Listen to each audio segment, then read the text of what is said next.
Hi, today we're going to take a look at the new Sigma 100 to 400mm f5 to f6.3 contemporary lens. So let's take a look. In the last couple of years, we had the chance to test several zoom telephoto lenses from Nikon, Tamron and Sigma, and we certainly feel as if we have quite a bit of perspective with these types of lenses.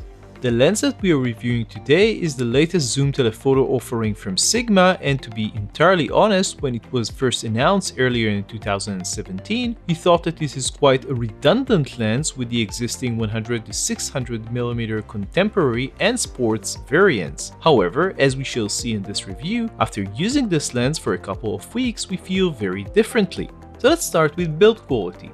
Despite being a contemporary lens and not a sports or art lens, the build quality of the 100 to 400mm Sigma is very good and the lens feels robust, much better made than our now pretty old Nikon 70 to 300mm lens. The lens has a metal mount and a rubber sealing. The front element of the lens is pretty large with a 67mm filter thread, and the lens comes with a plastic hood which we use for every shoot. The lens is about 20 cm long or 8 inches when closed down and 26 cm or 10 inches open, and the hood adds about 5 extra centimeters for a total length of 12 inches. The lens weighs 1.2 kilograms or 43 ounces. Both the size and weight of this lens are significantly lower than any of the other zoom telephoto lenses that we have tested. All are much closer to 2 kilograms, including the Nikon 80 to 400mm, although that lens is a bit faster. The lens has a thick zoom ring which turns in the opposite direction than Nikon lenses typically do. If you have a Canon version, you will feel more at home here, and an exceptionally nice focus ring close to the mount. The focus ring was really a joy to use, and we found ourselves using it from time to time to help in difficult focusing situations. The lens has no less than 5 switches. The first locks the zoom ring. Nice to have, although with such a new lens we didn't feel any lens creep. The 4 main switches includes a manual and autofocus switch with a manual override mode, a 3-state focus limiter, full, 6 meters to infinity and 1.6 to 6 meters, an image stabilizer with 3 modes, off, mode 1 normal and mode 2 panning mode, and finally a custom switch with 3 modes, off, C1 and C2, which allows precise autofocus calibration at 4 distances for 4 focal lengths with the Sigma software and dock. Moving on to autofocus speed and image stabilization, with the lens limiter set to full, focusing speed wasn't always super fast on our Nikon D7500. Using the limiter in one of the 2 other settings did help, but at least from our testing, shooting birds and fly didn't prove to be a very easy task, although to be fair, with smaller birds it rarely is. We didn't have a chance to play with all of the image stabilization modes in the 2 weeks or so that we had the lens, but from the quick test that we have done, the system seems to work fine and do a nice job at 400mm. We did encounter some jumpiness in the viewfinder from time to time when the system kicked in, similar to what we have seen in some Tamron zoom lenses in the past. This issue is something that we never encountered with Nikon lenses, so keep this in mind. So let's move on to performance. We tested the sharpness of the lens on a somewhat higher resolution Nikon D7200 instead of the D7500, which we use for most of the time with this lens. All of the images were taken on a tripod and using a timer. In the center of the frame at 100mm, the image is just a little bit soft wide open, but achieves a very good sharpness at f8 and stays sharp at f11.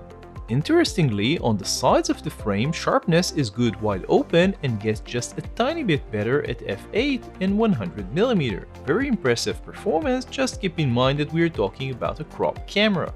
At 400mm, there is just the tiniest improvement going from f6.3 to f8 in the center of the frame, and f11 looks about the same. At the side of the frame we see something similar, a slight improvement going from f6.3 to f8. The f11 shot looks a bit softer, so you probably want to stay at f8 if possible. Moving on, we were super surprised by how well this lens fights chromatic aberration. Even under extreme lighting conditions, we were unable to find any hint of purple fringing on our images. A big thumbs up for Sigma. As for flare, the lens seems to handle front light and flaring nicely most of the time, just keep the hood on. Since we tested the lens on a crop body, there was not really much point in testing vignette. We did test barrel distortion, and as you might expect from this type of lens, there was no barrel distortion at 100 or 400mm, but also no significant pincushion distortion. As a long telephoto zoom, the lens can give you a very nice separation from the background, and you can judge the image quality of the bokeh for yourself from these images. Before we conclude, a quick word about close-ups. We were really happy and even a little bit surprised by the close-up results of this lens. At around 1.5 meters or just under 5 feet, we got a max reproduction ratio of just under 1 to 3.5. You can see on the screen a close-up image that we took, as well as a really lovely dragonfly video that we shot on a monopod with the D7500 from a close range. So let's conclude this review. The Sigma 100 to 400mm lens was a real surprise for us.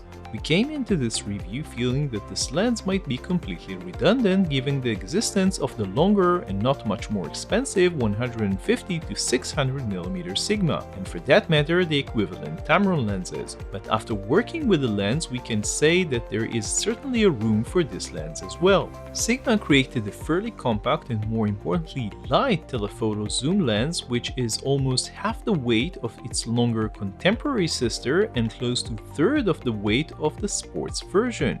Yes, this is only 400mm lens, and at f6.3 it's not going to set any speed records or perform well in anything beyond optimal lighting conditions, but it is much more manageable for handheld shooting than any of the other zoom telephoto lenses that we have tested, and that is a very big thing for a lot of users. No less important, this lens sacrifices nothing in terms of image quality, which in our testing proved to be very high across the frame, at least on a crop camera, and although the focusing speed is only decent, if you work with a well-performing modern DSLR and use the focus limiter correctly, you can get very good results with this lens. In terms of pricing, at $800, this lens is almost $200 cheaper than the Sigma 150 to 600mm contemporary lens, and much more affordable than anything recent Nikon or Tamron has to offer in this category. At the end of the day, if you're looking to step into the zoom telephoto world and don't want to buy a lens that will break your back or your wallet, but still get a very good image quality, the Sigma 100 to 400mm lens is one of the first lenses that you should consider.